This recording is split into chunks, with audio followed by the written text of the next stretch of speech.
You're listening to Adapt and Thrive, a survival guide for the modern marketer, with how modern marketers can thrive in the ever-changing and often intimidating landscape of digital marketing.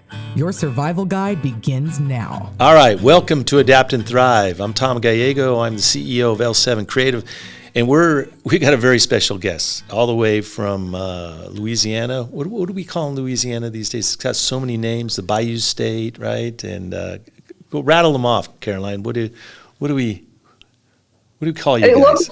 For locals, just Louisiana, yeah. There's a lot of names, sure. Narlands, right? Okay. Yeah. Today's topic is how brands can fight and win the battle to stand out on social media. And Caroline is our social media director. She runs the department, and we've got some cool topics to really talk about today. So I'm going to kind of defer to you for the brains behind this this podcast today, Caroline. But let me ask you, what's the first thing you really want to talk about in what you do in social media? Yeah, so with social media, things are constantly changing. You have to be on your toes all the time, paying attention to what's changing because it is constant. So a part of that is how the social media landscape has shifted in the past few years. So we're seeing on social media now, because of how many brands have now realized the importance of organic social media, there's so much content being produced. And then there's also more social platforms than ever before. So that's led to an increasingly higher volume of social media posts. But as a result of that, we are seeing a dip in engagement for certain platforms. But that isn't to say that doesn't mean that it has to be you that is experiencing that dip in engagement. There are some proven strategies that we've seen work for our clients that brands can implement that can help them stand out and take back that engagement. Yeah, let's talk about those strategies, because I think that's why people listen to this podcast, to get new, interesting tactics, strategies, and things that they can really integrate into their marketing plans. I think the first thing that I want to preface this with is, so when I said engagement is down, I would say the first thing is that shouldn't scare marketers away from being on social. So what that means is kind of what I said before, is that with the higher volume of content, it's harder and harder to stand out. So that means there that with that volume of lower quality content, that you have an opportunity to stand out as being one of the brands that's producing higher quality content that can stand out from the rest of the crowd. So I don't want anyone listening to think, oh, engagement down, that means that's going to happen to me, or that means like write off organic social media entirely. That's definitely not the case. I think, most marketers understand the value of organic social media, how that can be a part of the funnel for bringing people in to eventually convert. So that's first. And then I would say, secondly, why marketers should care about engagement being down across the board, again, not for everyone, but just in general, is that engagement is one of the most important metrics that you can look at. It's one of the ones that I pay the most attention to for our clients. Because engagement rate not only takes into account how many people are looking at your content, but how many people that have seen it are interacting. So for example, you could have a piece of content that's seen by hundreds of people or thousands, and you could not be getting many interactions on that. And what that should tell you is that, I'm doing something right and that people are seeing my content, but something is missing here, why people are not interacting with that.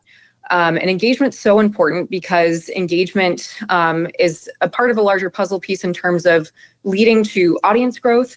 It can be a part of leading to a higher affinity for your brand in terms of building communities of people that really care about your product or service. Generally, those people that care are going to be interacting more with your content. So that should be a sign when people are engaging that you have followers that are actually invested in what you're doing. So I would say engagement, first and foremost, is one of the most important stats to pay attention to when you're looking at your social media metrics. So there's definitely a lot of different strategies that marketers can use to make sure that this engagement across the board going down is not affecting them in ways that they can stand out. I would say before anything, the number one thing you need to do, I'm going to go into strategies. We have 3 strategies, but I would say to preface everything, the first thing you need to have is a strong foundation. Yeah, let me interject on that and back up just a little bit, because I think a lot of our clients, first of all, we recommend everybody have some sort of social media strategy, right? Yes. And our clients generally entrust us or an agency to go ahead and run their social media programs and manage it. But there's oftentimes a certain level of collaboration between the agency and the client, and I think, to me, that's always been the winning combination. Yeah, for sure. I mean, in terms of collaboration, we're never just going to hand you like a standard, boilerplate type of strategy. It's always going to be dependent on your specific brand, what your brand's goals are. So we'll obviously offer, feedback in terms of certain platforms specifically, I would say. So, you might have certain goals, but there's certain platforms where those goals will work better for than others. So we would probably recommend what platforms you should be really honing in on. And then the collaboration, I would say, would come from, again, them telling us what their goals are and how we can make the most impactful social strategy that we can. So a part of that would be doing social listening. So we would be taking a look at whatever niche your brand is and seeing what people are saying online about that topic. Can you give us some examples of things we've seen in social listening that we've been able to use and develop strategies on? There's a couple of brands that I remember us doing this for in particular. I would say Nutrex specifically, which was a supplement brand that we worked for. So they specifically did spirulina, and then bioacin was one of their other supplements. So in terms of social listening, we were really looking to see, because the supplement market is extremely overcrowded. So we were trying to figure out exactly what the people that had an affinity for our brand already were also into. So I think one of the things we found out was a lot of our audience, through social listening, they were also into vegan recipes, for example. A lot of them were very health conscious. So I know we started to incorporate a lot of vegan recipes into our content. I remember that, and it was really cool, because it raised our engagement level. That was a great find, and it really, as I recall, we had like a case study where it improved click to sign up to, because they have subscription services, but actually buy. Buying clicks, it raised it by 261%, I believe, if I'm not mistaken. Yeah, I think another one for them for social listening was bioacin, their supplement. We kind of, I think, by doing social listening, learned about the audience segmentation between spirulina and bioacin. So even though it was the same company and they were selling 2 different supplements, those 2 different supplements had fairly different audiences that at the end of the day were still health conscious, both of those audiences. But while the spirulina crowd was, I think, a little bit more into like holistic nutrition, veganism, the bioacin crowd was very into exercise, which makes sense because it's a supplement that helps with exercise recovery. But I think that was a part of how we developed that Path to Wellness challenge. Where we incorporated certain fitness challenges into our social content, and then people could end up winning prizes if they participated. But I think just getting insight into that audience segmentation there from the 2 different supplements was very valuable in terms of telling us how we can differentiate marketing each one. We use those strategies based on discovery and based on some of these metrics on every single account we work on. And I know you're just so good at mining these kind of finds that, and then outside of our client base, I know you were mentioning something about episodic brand storytelling. Yeah, so that's a good segue into the first strategy that can help marketers win back engagement on organic social. Episodic brand storytelling, that is all part of short form video. So short form video, I know people have talked about this for a while. It's been super popular for years, but you would be surprised by how many brands you see still not taking advantage of this, which is crazy because we've seen, I think for Eisenhower Health, we incorporated short form video for them on LinkedIn specifically. Whereas I think a lot of people think about short form video as kind of being more of an Instagram, Facebook, TikTok thing, but it's actually really growing on LinkedIn as well. So for Eisenhower Health, for example, we started doing short form video for them. And then I think over the past year, we saw, it was close to like 100% increase in followers from where we were. We saw our engagement skyrocket. So it's really valuable for every single platform. One stat that's kind of crazy in terms of short form video, specifically vertical video, is that 90% of vertical videos have a higher watch completion rate than horizontal. So if you're on Instagram, Facebook, obviously if you're on TikTok, you're probably already doing this, but if you're on Instagram and Facebook and you're not taking advantage of vertical video, that is definitely something that you need to be doing. What do you think is behind that? I have some theories on it, but I'd love to hear what you're thinking, and I'll kind of tell you my dime store theories when you're done. I think that's kind of a correlation aspect. So I think because vertical videos tend to be more short form, they're going to have a higher watch completion rate, whereas horizontal videos tend to just on average be longer. But again, also, I think it's when people are just scrolling through the feeds on their phone, they see something that doesn't fit the mold. It's maybe almost kind of like accosting their eyes a little bit, which is in the same, especially with Gen Z, it's like horizontal video. What? Like, I never see that. So people just kind of automatically tune out. Real quick, is all short form video vertical then? No, it doesn't have to be. So for different platforms, we optimize the size. It kind of depends on whether people are looking at it on their phones or on desktop. You had mentioned episodic brand storytelling. So I think this plays into a larger point of, yes, short form video in general tends to be more engaging, but that doesn't mean you can just rely on that format and just expect it to, pop off and get millions of views and high engagement. You always need to make sure that no matter what you're posting, the content has to provide value, but it has to also make sense for your brand. I almost think that it's better to not post anything at all than it is to post low quality content.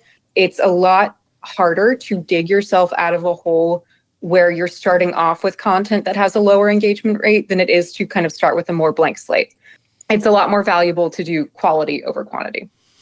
Yeah, and part of that quality is the entertainment value of it, correct? Mean, we see that more and more, and I think that's it's not just good enough to post. You have to be clever, smart, entertaining, funny. But it has to match your brand. All right. Do you want to move into another topic, like SEO on social, the state of hashtags? Yeah, the next strategy that we would recommend in terms of taking back engagement on social media is paying attention to your SEO on social. If you're not familiar, it might sound kind of confusing because, we obviously associate SEO with not social media, but it is becoming a bigger and bigger thing, primarily because younger audiences are using social platforms as search engines. So they're using it as their Google.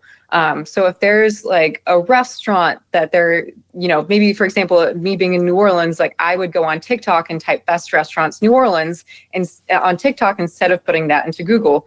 And then also YouTube, for example, I think is another great platform in terms of people are searching for what they want to see, whether that be a product or a restaurant. They're searching on YouTube. They're using these platforms as their search engines.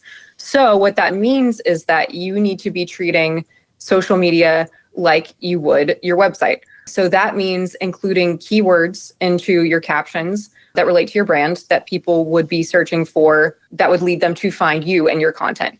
That means including subtitles on videos, also alternative text, which is short text description of an image that's used by screen readers that basically helps with people that have visual impairments. So there's a bunch of different aspects that go into SEO on social, but using all of those is going to help people find you when they're searching for content that relates to what it is that your brand does. Cool. Have hashtags gone the way of the woolly mammoth? I think so. They're not completely dead, but they're pretty close. SEO is really at this point replacing hashtags. I remember the days of the recommendation was doing like a block of, I think it was up to 30 hashtags and making sure that you always have those 30 hashtags. It's definitely not that anymore. Instead of inserting a hashtag at the bottom, whatever that is, it's probably a keyword and it should probably be in your caption or it should be on the text of your video. Very cool. Do you want to move on to UGC and authenticity? Yeah. Okay. So a study found that 90% of consumers value authenticity when choosing brands. Do you deny, support, or refute that? 100% support. Consumers, I think, really value transparency in brands. And then also, I think that factors into the content that they produce. So in terms of using influencers versus content creators, this kind of gets into another discussion. But I think more people really value, as opposed to someone who their job is to just get brand deals and sell you a bunch of stuff, they really value more someone that is already creating content in their niche because they trust that person more. And then if you can get that person aligned with your brand, it also helps the consumer then have trust in your brand. Yeah, I mean, it's just not good enough to, hire a Kardashian, pay them a lot of money and, represent your brand on social media unless it fits with the brand, right? A big part of, I would say, authenticity is we're seeing more of a shift away from being more active in public feeds and more of a shift towards joining private communities. So people are kind of just getting tired of being bombarded with content that may or may not be relevant to them. So a lot of people are now starting to kind of opt out more of the public feeds. Like I know, for example, for me, Instagram, I feel like my feed used to be really relevant to me, and recently in the past year or so, it really hasn't. But we're now seeing people shift more towards like Discord channels or Facebook groups, or there's Instagram broadcast channels, places where you can connect with people that share similar interests, and you can kind of block out all of the rest of the noise on social that you would get just by scrolling in the public feed. Yeah, I think it's, you fish where the fish are, and that goes back to the book Adapt or Die, the challenges of the modern marketer, and in there the one chapter that I really lean into is know your demographic, know your target, know your audience, and if you know them, then you can speak to them through social media. It's one thing you can always count on with us. We have a process really to identify and really get down to attitudes and personalities, and it's not just about age and education and gender and those kind of things. It runs a lot deeper, doesn't it? Yeah, and I would say even just having these groups, it kind of cuts out a lot of work for you, because it's having the people that are already invested in your brand come to you. Follower count to me is mostly a vanity metric. I mean, it's not to say that you shouldn't be paying attention to it, but what really matters more is not how many people are following you, it's how many people are invested in what it is that you're doing. I think there's certain things that you can do in these private groups that you can't do elsewhere, and it also incentivizes people to join these communities and then become further invested in your brand, doing, giveaways specific to Discord or like early launch access. But it really gives you an opportunity to connect with your followers that are truly invested in your brand on a more intimate level, and then also reward them in those spaces so that they'll keep coming back. And I think it really helps to increase brand loyalty. Yeah, I think that's a good place to wrap this. We're going to come back with Caroline again and take maybe even a deeper dive. So, stay tuned to our podcast. We're gonna wrap it here, and then come back with a follow up to this discussion, and we look forward to it. Yeah, it was great chatting with you. All right, same here. All right, bye. Thanks, Caroline. Bye. Thank you. Thanks for listening to this episode of Adapt and Thrive, a survival guide for the modern marketer. If you liked what you've heard, subscribe and drop a comment on what topics you'd like to hear in future episodes. Good luck out there, marketers. Until next time.